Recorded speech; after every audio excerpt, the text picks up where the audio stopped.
Well, I'll be honest, this independent learning challenge is a tough one.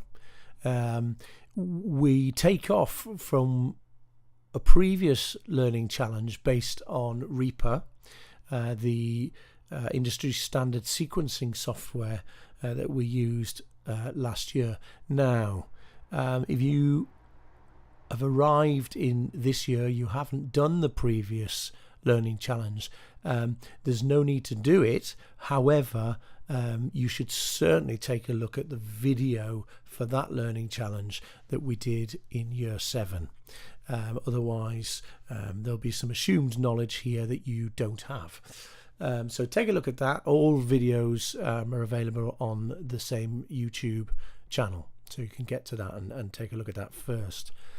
I'm asking for a few more things this time. As I said when I introduced Reaper, it's an incredibly powerful bit of software.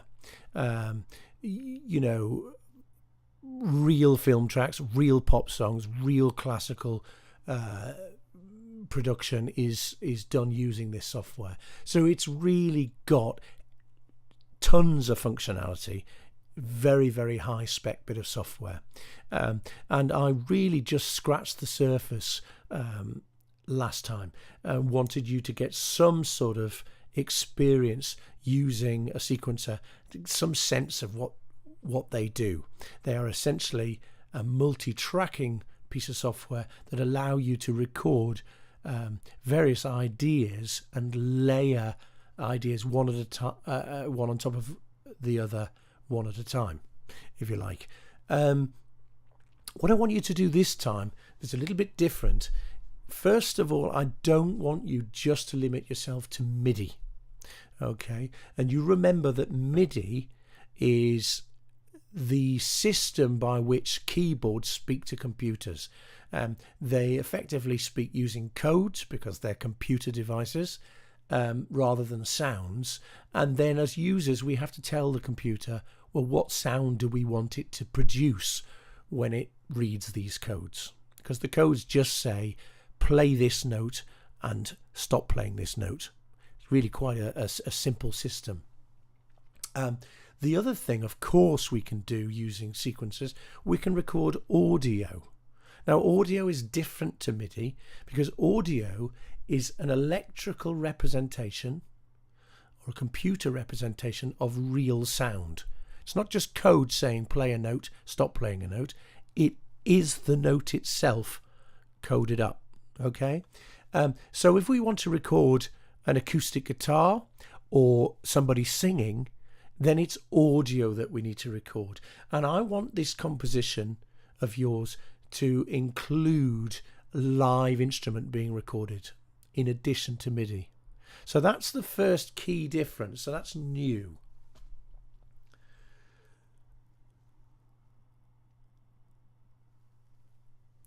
The other key difference in this project is that I want you to start to use some additional features that we haven't looked at yet, that are used by professional producers, and that you really do need to use if you want to get the best possible sound from your work in the end.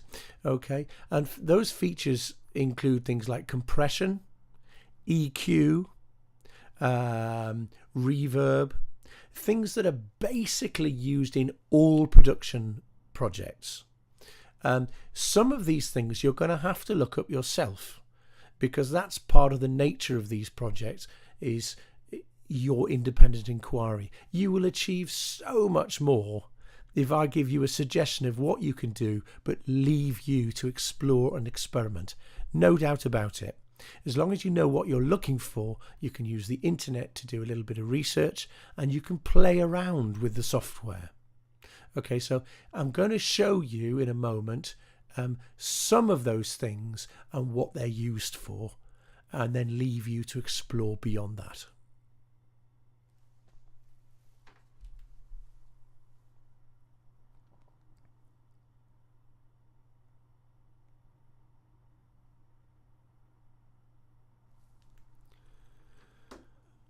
Now, reverb, EQ, compression are the most important effects that are used by producers when they are mastering, what's called mastering a track, okay, which is when everything's been recorded, just playing around with various attributes of each recording, each track, and the overall end result to make sure that it all hangs together and sounds like a professional piece. Okay, and that's known as mastering. Okay, there are other effects and devices that could be used, but they're the biggies. So I'd like you to make sure that you have kind of got a sense of what they do and use those in your work. The other thing, though, that I want you to look at, and this is really, really important, is automation, something called automation. And automation is the means by which you control the elements of music that you're using at any particular time using this sort of software. And I will explain that in the video as well. Automation, which in Reaper uses something called envelopes, is how you're going to do what I've asked you to do all along in all of these exercises, which is show me you care about your end result. Show me that you've thought about dynamics. Show me that you thought about subtle changes in tempo and that sort of thing, so that in the end result you've got subtle changes that have been applied to the whole thing, so that I can assess you in the way that I always do. Have you shown me that you've thought about each of these elements of music? Okay, that never changes. That's always important. As a summary, I'm looking, as always, for your sensitive use of the musical elements, your use of compositional techniques, advanced and basic, that you haven't shown me in the past, so that I'm seeing progress, I'm seeing that you're learning new things. Structurally, you could use one of the key structures that we've used. You could record a whole song using song form, or a piece of classical music using sonata form if you wanted. But really, just a solid beginning, middle and end, as always. That's a core basic requirement of any compositional work that you submit. Duration wise, not too concerned, much more interested in quality. That always remains the same. So good luck, have fun with the new features that I've introduced. Look forward to seeing your work. Now here we are in Reaper, which we've used before. I've set up a MIDI track, and that's something we've done before again, and I've played some simple piano chords into the system and recorded them. Okay, such that if I played, let's just disable that from recording because we've already recorded it. If I played this now, you can see that it's playing my chords, and it's doing so, you can't hear it because it's coming out of headphones, but it's doing so through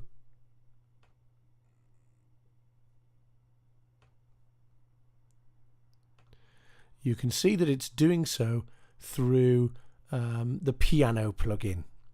Okay, so if you remember, MIDI is just a set of codes that asks the computer to play something, but of course the computer needs to know what it's playing, and so I've set this up to say it's piano I would like to hear. So far so good, we've done that before.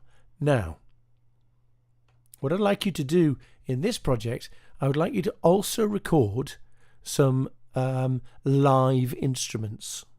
Now in my case, I'll record my voice on this channel. So whilst this channel is set up to record from a MIDI keyboard, this one, which I've just created, will record by default through an audio input, a microphone. Okay, so if I now say, right, I'm ready to record on this channel, and I press record, I can record my voice. I've now recorded some live audio. Now, this isn't as powerful as MIDI in some ways, but if you want a human voice, you're not going to get that using a MIDI keyboard. So, in this recording, we've got a combination of MIDI devices recorded and live audio. Okay, real sound. It could come from an acoustic guitar or a voice or what have you. Now, one of the other things that I would like you to do is I would like you, let's turn this off, I would like you to present this as professionally as you possibly can. And a large part of that when using sequencers is called mastering. It's the techniques of making sure that the sound, the resulting sound, is as good as it possibly can be. And the most useful device, if you like, for improving the sound of what you've got on each of your tracks is something called EQ, which is short for equalization. It's a way of basically taking out some of the frequencies in the sound that you don't need. So let's take a look at that. If I click back on this piano here, so far we've just got a piano here, but I can create an EQ device by adding it not from instruments but from this device here, this list here called Cuckoos. Okay, and if I choose Re-EQ, that is the standard EQ device that comes with Reaper. So there we have it. We have a completely flat EQ, which means whatever I've recorded into this channel is what I'm going to hear. Now if I press play, very usefully I can see where the frequencies are in this piano sound. It's always the same because I'm playing the same chord. What I could do is I could say, well actually, do you know, I want to take away some of these higher frequencies because I think the piano could sound a little bit more bassy, please. So I can actually start to play with the sound by just taking some of these frequencies out or lower. Okay, and now these frequencies around here, the nice big bass frequency at about 100 Hertz, and these frequencies around about 500 Hertz aren't going to be affected at all, but these ones above a kilohertz are being affected quite a lot. Now, I can do that just by trial and error if I want to. But another useful thing is when I've got several tracks, I don't want them all using up the same part of the frequency spectrum, because then I'm going to get too much going on in certain frequencies. So let's look at the voice, for example, and put equalizers on there. If we choose EQ on this voice channel and I press play again, you can see that my voice is using up an awful lot of the range where the piano is. Just here is pretty much the area we saw where the piano is doing its business. So in actual fact, my voice is just going to be doubling up some of the sounds that the piano is already producing. So what I would tend to do is I'd tend to bring these down a little bit in the voice, and we'll find that the overall mix of piano and voice sounds a lot better because I'm not getting too much around this area now. Now that's going to require a lot of experimentation on your part. That's where your independent inquiry comes in. That's why this is an independent learning challenge. But it's fun. Playing with sounds, it's fun. Okay? Explore EQ. It's one of the most useful devices in computer music making that exists. But equally, there are other useful devices to search. Recomp is a type of compressor. Compression is very, very useful technology. What that does is it effectively brings the level of things that are too loud down automatically and the level of things that are too quiet up automatically. Okay, so it tends to make sure that you haven't got too many huge swings of volume in your overall mix. That's definitely something to explore. And lots of other things. You even have a tuner. So if somebody sings slightly out of tune, you can maybe correct that. If it's really, really bad, you're in trouble. Won't be much you can do about it. But you can help improve the tuning of a singer, for example. Reverb is wonderful. What it's effectively doing is it makes it sound like you're singing in different environments. If you sing in a big hall compared to a small room that has carpets in it, the sound is very different, because in a big hall with stone walls, for example, like a cathedral, you get your sounds bouncing off walls and coming back, and it creates this effect of space. And actually you can use that just as part of your music making to say, well, actually, I mean, if you take things like traditional dance tracks, there tends to be a lot of reverb on there. So under this menu, there's a lot to explore, okay? And what I'd like you to do is do exactly that, explore it. And when you hand in your final piece of work, I'd like you to have screenshots and explanations for what you've done and what effect it's had on your final music. So let's take a look at automation and how that's done in Reaper. Let's cancel out these various windows that we opened before. And let's take a look at just this track here. It's fine. Now, if I right click on here, you'll see that there's a menu item called envelopes. Now, envelopes are another posh word for automation as used by Reaper. We can automate all sorts of different things. If we take volume as a very obvious example, or it's something that we would call dynamics in our music classes, to make that active, we just turn it on.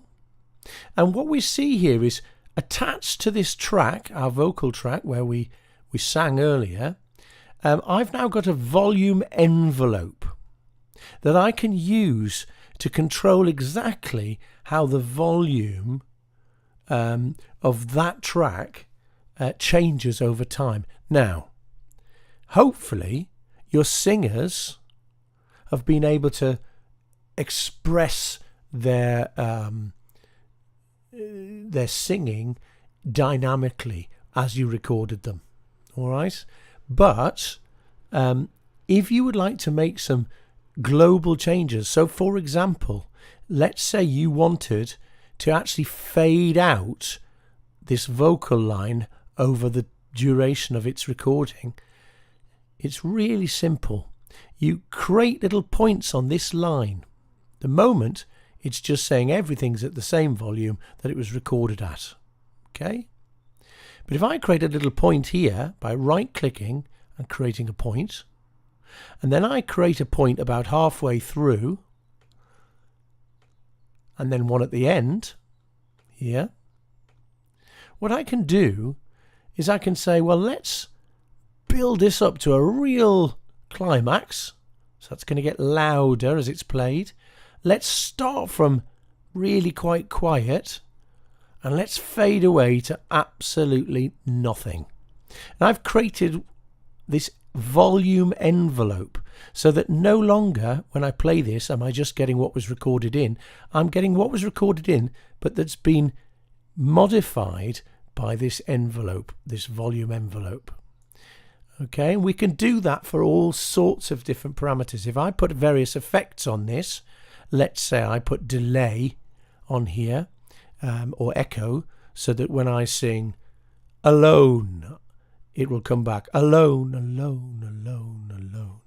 I can use envelopes to change the length of the delay in each of those echoes. All sorts of parameters can be changed using this automation. And it's an incredibly versatile way of showing that you care about the detail of your piece of music. Okay, so it allows you to do what I've asked you to do all along, which is think about every element of your composition and exactly how it should be at any particular point in time.